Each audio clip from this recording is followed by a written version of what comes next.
નમસ્કાર મિત્રો, ઉસીના પૈસા આપતા હોય તો હવે ચેતી જજો। જામનગરમાં વૃદ્ધની ગળું વાઢી હત્યાની ચકચારી મામલામાં પોલીસ ફરિયાદને આરોપીને ઝડપી પાડ્યો છે। શહેરની સીટીસી ડિવિઝન પોલીસે વારદાતને અંજામ આપ્યા હોવાની બાદ નાસી ગયેલા આરોપી હુસેન ઇસ્માઇલ સંધીની ધરપકડ કરી છે। પોલીસે આરોપીની પૂછપરછ હાથ ધરીને હત્યાના કારણ સહિતની વિગતો મેળવવા તપાસ શરૂ કરી છે।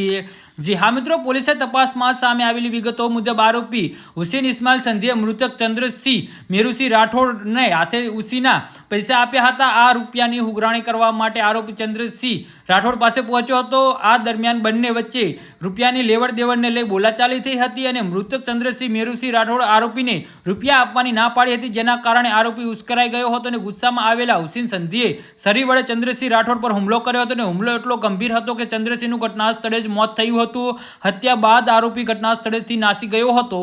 જી હા મિત્રો, તો આના વિશે તમારું શું કહેવું છે તો નીચે અમારી કમેન્ટ બોક્સમાં જરૂરથી જણાવજો અને અમારી યુટ્યુબ ચેનલને સબસ્ક્રાઇબ કરવાની ભૂલતા નહીં। ધન્યવાદ।